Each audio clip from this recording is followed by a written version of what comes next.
بسم اللہ الرحمن الرحیم رب اشرح لی صدری ویسر لی امری واحلل عقدۃ من لسانی یفقہوا قولی صدق اللہ العظیم۔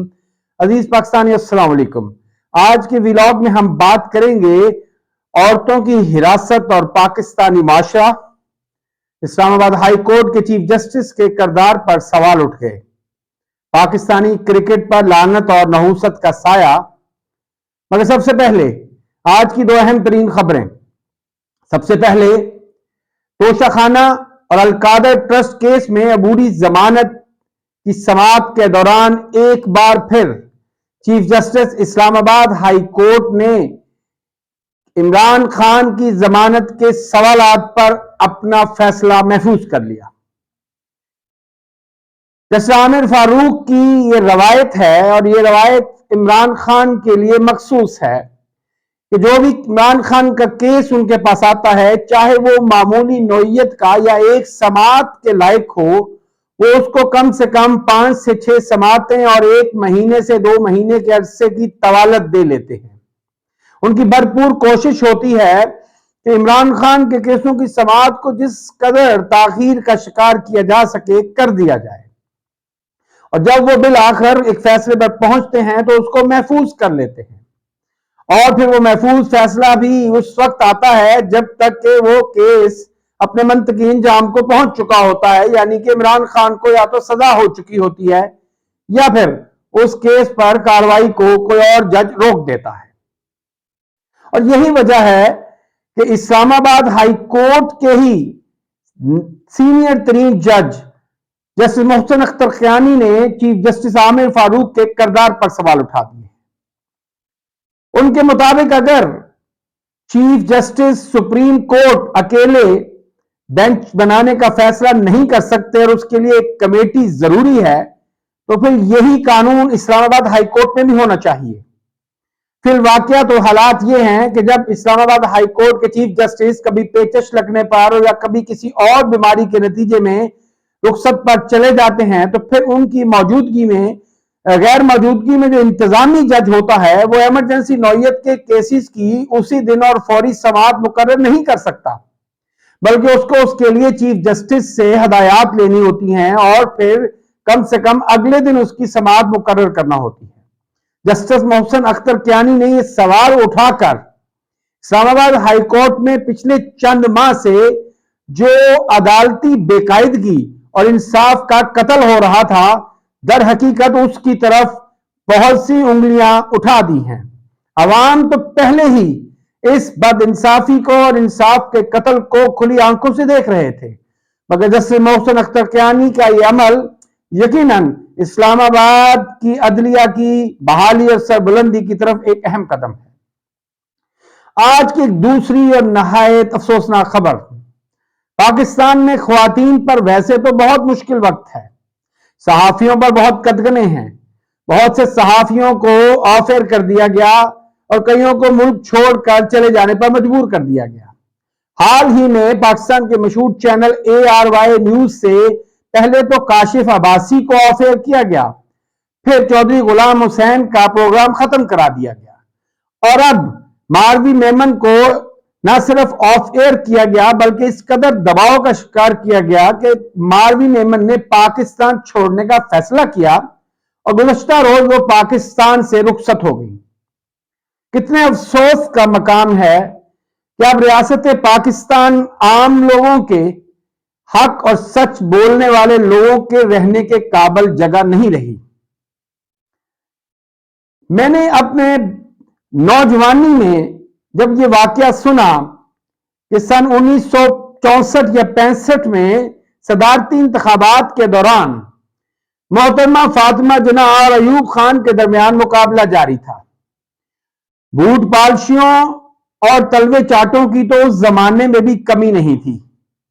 ایسے لوگ جن کا کردار مالشیوں سے ملتا تھا وہ اس زمانے میں بھی بکثرت پائے جاتے تھے، اور ان میں ایک بڑا مالشیا میرے شہر گجرانوالہ کا خان غلام دستگیر خان تھا، جس نے 1964 میں گجرانوالہ میں بڑے زور و شور سے جنرل ایوب خان کی صدارتی مہم چلائی، اور اس مہم کے دوران اس نے اپنے بدماش اور بدکماش بھائیوں اور دیگر رشتہ داروں کے ساتھ مل کے ایک بڑا جلوس نکالا اور اس جلوس میں ایک کتیا کے گلے میں لالٹین لٹکا کر اسے پورے شہر میں پھیلایا گیا۔ لالٹین لٹکانے کا مقصد کیا تھا کہ فاطمہ جناح کا انتخابی نشان لالٹین تھا۔ جب میں نے یہ واقعہ سنا تو سب سے پہلے تو مجھے یقین نہ آیا، مگر جب میں نے اس واقعے کی تصدیق کی تو اس کے بعد مجھے خان غلام دستگیر خان اور اس کماش کے لوگوں سے دلی نفرت ہو گئی۔ ایسے غلیظ اور بدکار کرداروں نے ہی تو ہمارے معاشرے کو اس منفی روش پر ڈال دیا ہے کہ جس کے نتیجے میں آج ہمارا معاشرہ ایک کھوکھلا اور بے جان معاشرہ بن چکا ہے۔ پھر جب 80 اور 90 کی دہائی میں محترمہ بے نظیر بھٹو اور نصرت بھٹو کی کردار کشی کی مہم چلائی گئی تو ایک طالب علم رہنما ہونے کے ناطے میرے ہاتھوں سے بھی وہ ہزاروں پوسٹر تقسیم کروائے گئے۔ بدقسمتی سے اس وقت ہم پر کم علمی، لا علمی اور غلط انفارمیشن کی پٹیاں بندھی ہوئی تھی۔ ہم گمراہ تھے۔ نوائے وقت اخبار اور پی ٹی وی نیوز نے ایک عام رائٹ ونگ کے دین سے محبت رکھنے والے اور پاکستان سے محبت رکھنے والے نوجوان کو اس حد تک اندھا کر دیا تھا کہ انہیں حق و سچ کی تمیز نہیں تھی۔ محترمہ بے نظیر بھٹو کو کبھی پیلی ٹیکسی، کبھی پنکی، تو پتہ نہیں نہ جانے کن کن القابات سے نوازا گیا۔ ان کے گندے پوسٹر ہوائی جہازوں سے کروڑہا تعداد میں پنجاب اور سندھ اور خیبر پختونخوا میں پھینکے گئے۔ عورتوں کی کردار کشی کی مہم درمیان میں کچھ تھمی۔ ہمیں لگا کہ معاشرے میں شاید روشن خیالی اور اسلام کی اصل روح سماتی جا رہی ہے، مگر پچھلے 1 سال اور 8 مہینے میں جس طریقے سے پاکستانی معاشرے میں عورت کی تذلیل کی گئی ہے، چاہے وہ 25 مئی سن 2022 میں لانگ مارچ سے کے ارد گرد کے دن ہوں، یا پھر اس سال 9 مئی کا واقعہ اور اس کے بعد ہونے والے واقعات کا ایک طویل سلسلہ۔ پاکستانی معاشرہ عورت کی عزت کرنے والا معاشرہ ہے۔ یہاں ہم نے لاکھ برائیاں سہی، مگر ہم عورت کو سر کی پگڑی کی طرح سمجھتے ہیں۔ ہم اپنی ماں بہنوں بیٹیوں کی بہت عزت اور قدر کرتے ہیں۔ ہم کسی کی آنکھ ان کی طرف اٹھتی ہوئی دیکھ نہیں سکتے، اور یہ اسلام ہی نہیں، دنیا کے ہر مہذب معاشرے کا پیغام ہے۔ نپولین نے آج سے 300 سال پہلے کہا تھا کہ تم مجھے اچھی مائیں دو، میں تمہیں اچھی قوم دوں گا۔ یقیناً یہ نبی اکرم صلی اللہ علیہ وسلم کی تدریس، آپ صلی اللہ علیہ وسلم کی تعلیمات اور آپ کی سنت تھی کہ جس نے اسلامی معاشرے کو عورت کی تقدیس کا معاشرہ بنا دیا، جہاں عورت کو نہ صرف ماں، بہن، بیوی اور بیٹی کے محترم رشتے دیے گئے، بلکہ ساتھ ہی ساتھ ان کو وراثت میں پورے کا پورا حق دیا گیا۔ عورت کی شادی کو اس کی رضامندی اور اس کی پسند سے مشروط کر دیا گیا۔ عورت کے لیے تعلیم کو ایک بنیادی شرط بنا دیا۔ اگر آپ اصل اسلام کو پڑھیں، عورت کو مرد کی تربیت کا بنیادی نقطہ بنا دیا گیا۔